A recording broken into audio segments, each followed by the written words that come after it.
गुरु का महत्व हमने इस देश में जाना और इस देश में सबसे महत्वपूर्ण जो बात हमने जानी वो थी सन्यास। दंडामी ने कहा पहला शब्द कि तुम्हारे महान सिकंदर से कहो कि उसे सन्यासियों से बात करने की तमीज नहीं है।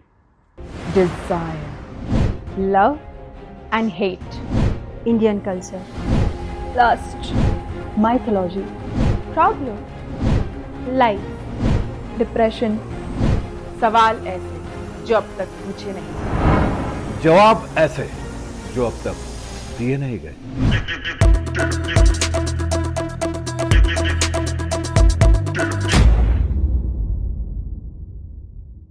जय हिंद, जय भारत, नमस्कार।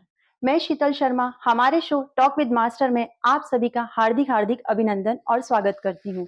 साथ ही आप लोगों को तहे दिल से शुक्रिया अदा करती हूँ कि आपने हमारे शो को इतना सारा प्यार और सहयोग दिया। हमारे साथ आज मिस्टर दिनेश परिहार जी मौजूद है और मैं भी मौजूद हूँ एक नए सवाल के साथ। और मैं दावे के साथ कह सकती हूँ कि जब सर इस सवाल का जवाब देंगे तो आप जरूर रूपांतरित होंगे। तो बिना समय गवाए आज का सवाल मैं सर से पूछना चाहूंगी। सर, असली भारत को देखने के लिए ध्यान की निगाहें चाहिए, आखिर क्यों? मेरे लिए भारत एक देश से बढ़ के और भी बहुत कुछ है। अभी बहुत सारे जो हमारे नेता हैं वो विदेशों में जाके विदेशियों से ये आग्रह कर रहे हैं कि एक बार इंडिया आएं और इंडिया को देखें। मैं उनसे कह देना चाहता हूं कि एक चीज थोड़ी सी और ऐड कर लें कि इंडिया को यदि देखने वो आए, यहाँ के तीर्थ स्थलों को या यहाँ के जो आश्चर्य हैं उनको यदि वो देखें तो वो एक ध्यान की आंखें जरूर ले लें। भारत में यदि आप आए और सिर्फ पर्यटक के हिसाब से आए, आपने जो भी महत्वपूर्ण चीजें हैं उनको देखा, उनके फोटो लिए, उनकी बातें की और चले गए, तो आपने जो वो भारत देखा है उसके पीछे की जो अंतरात्मा है मतलब आप उससे चूक गए।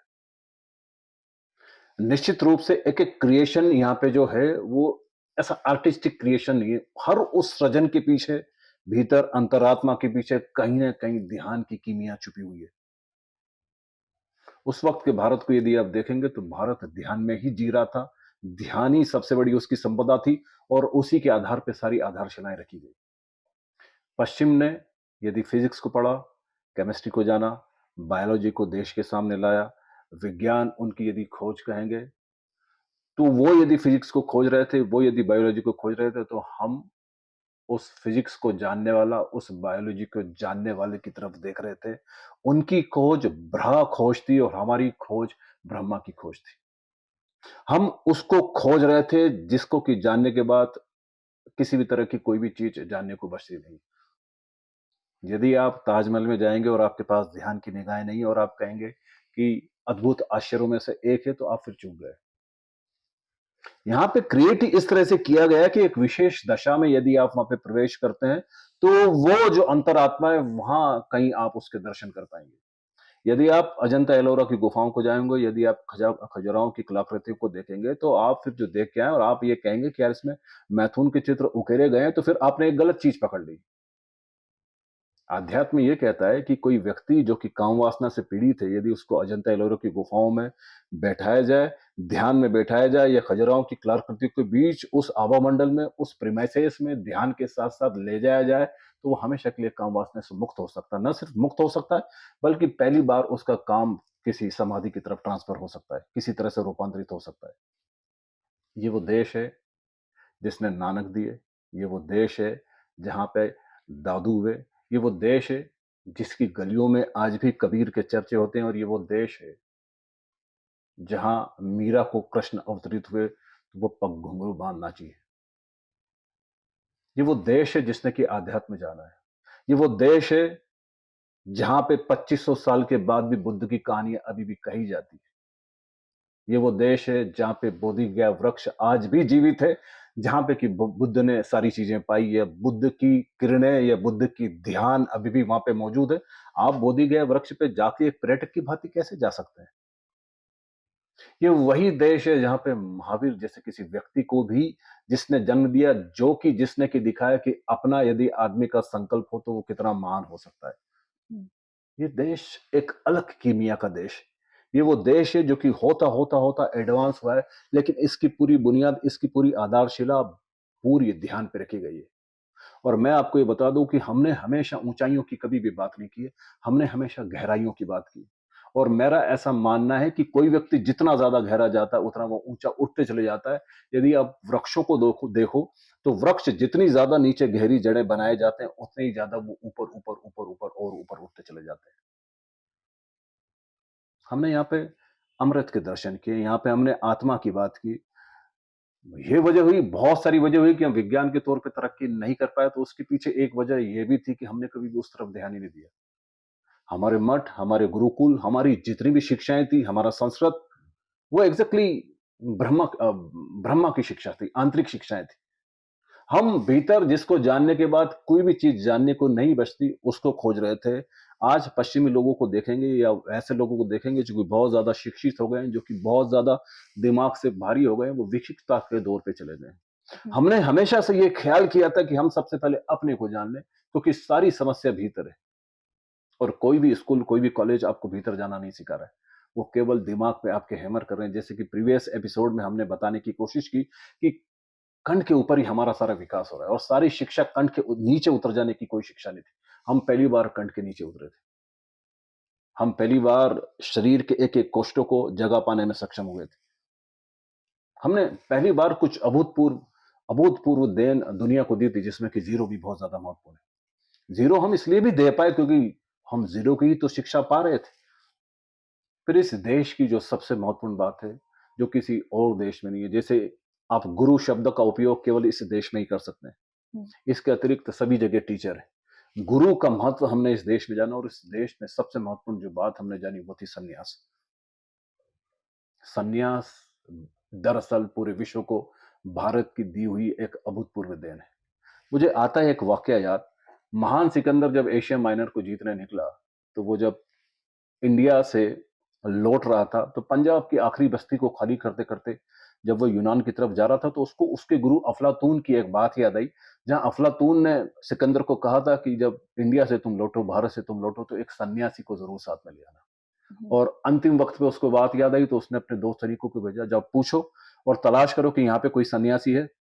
गांव वालों ने कहा कि यहाँ पे एक सन्यासी जरूर है, वो जो नदी के पार रहता है, नदी के पास रहता है, और उसका नाम है दंडामी। दो सैनिक चले गए। सैनिक क्या होंगे, पुलिस वाले क्या होते हैं, हमेशा रोब झाड़ने वाले। हम उनसे डरते हैं। आप जरा कुछ कहेंगे तो कुछ भी एक्शन ले लिया जाता है।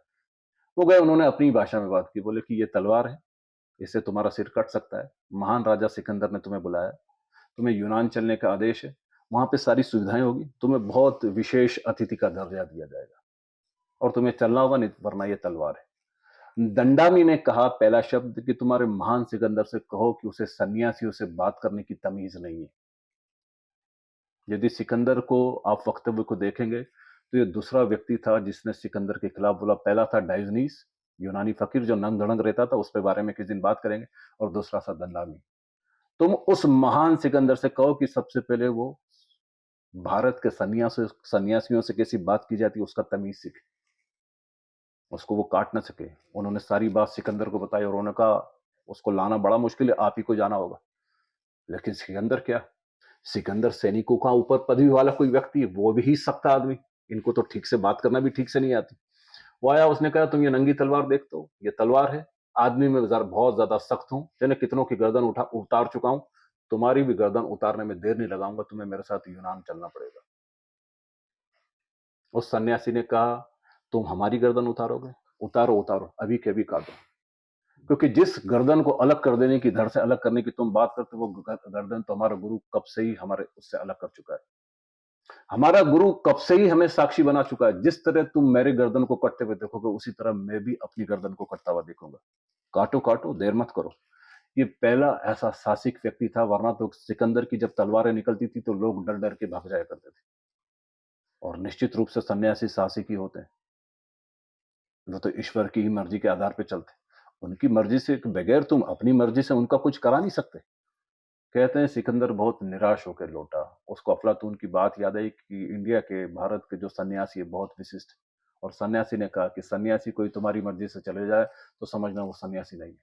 सन्यासी तो अपनी मर्जी के मालिक है, जहां उनको हवा ले जाए, जहां उनकी मर्जी चले जाए, जहां ईश्वर की मर्जी हो वहां पे चले जाते हैं। चाहे कलाकृतियों को देखें, चाहे कोई और चीज देखें। यदि हम गंगा की बात करें तो गंगा नदी जैसी पूरे विश्व में कोई और नदी नहीं है। किसी एक बोतल में दुनिया की किसी एक नदी का पानी भर कर रखें, किसी एक बोतल में आप गंगा नदी का पानी भर कर रखें, आप यकीन मानिए कि दूसरी बोतलों का पानी 100% खराब हो जाएगा, लेकिन गंगा का पानी खराब नहीं होता है।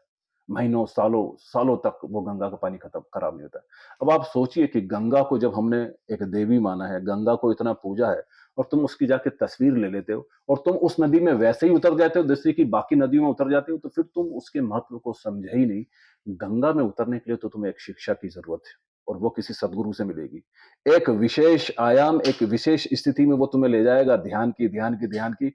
और फिर तब तुम गंगा की नदी में वहां पे उतरोगे तो तुम महसूस करोगे कि गंगा नदी फिर नदी नहीं है। तुम समझोगे कि गंगा को हमने देवी क्यों कहा है। हर चीज के लिए एक विशेष चीज यहाँ पे बनाई गई है। हर तीर्थ में जाने का एक विशेष की है, लेकिन बड़े दुर्भाग्य की बात है कि हम वो की को खोते चले जा रहे हैं। मैं पर्यटकों की तो और क्या बात करूं, मुझे कभी कभी तो अपने युवाओं के दुर्भाग्य पे बहुत रोना आता है। किस तरह से संस्कृति यहाँ से दूर कर दी गई, किस तरह से वो मठ, वो चीजें जो ध्यान की शिक्षाएं दे रही थी, हमने उसका जरा भी विरोध नहीं किया। और किस तरह से हमारी पूरी शिक्षा, पूरी कल्चर में पश्चिमी सभ्यता हावी होते चली जा रही है, हम उसको भूलते चले जा रहे हैं। पूरे विश्व के समकक्ष खड़े होने के लिए हम तेज भाग रहे हैं। हमारे एक एक स्कूल में पश्चिमी सभ्यता की शिक्षाएं दी जा रही है, जबकि हम अपनी जितनी भी चीजें थी जिससे कि ये देश जाना जाता था, उसको सबको मिस कर दिया। उस अलग को फिर से जगाने की जरूरत है। वो जो मामला था उसको फिर से बनाने की जरूरत है। हम भूल गए हैं कि क्या ताजमहल है, हम भूल गए कि क्या अजंता एलोरा है, हम भूल गए उन 12 ज्योतिर्लिंगों को, हम भूल गए उन नदियों को, और हम भूलते जा रहे हैं धीरे धीरे कबीर को, दादू को, नानक को, पतंजलि को। हमें उनको फिर से याद करना होगा। बड़े दुर्भाग्य की बात है कि भारत इंडिया होते चले जा रहा है, इंडिया होते चले जा रहा है। मुझे लग रहा है कि असली भारत की तरफ आने की जरूरत है। और असली भारत को यदि आपको देखना है तो ध्यान और अध्यात्म की निगाहें चाहिए ही, क्योंकि सारा सृजन उसके ही आधार पर कारीगरों ने किया है। और यदि आपके पास ध्यान की निगाहें नहीं है तो आप एक पर्यटक के रूप में भारत आ सकते हैं, दूसरे देशों की तरह उसको देख सकते हैं। फिर आपके लिए ईंटें हैं, फिर आपके लिए खूबसूरत कलाकृतियां हैं, लेकिन अंतरात्मा से तो आप परिचित नहीं हो पाएंगे। क्या बात है सर। आज तक हम इंडिया को किसी और ही निगाह से देखते आए हैं।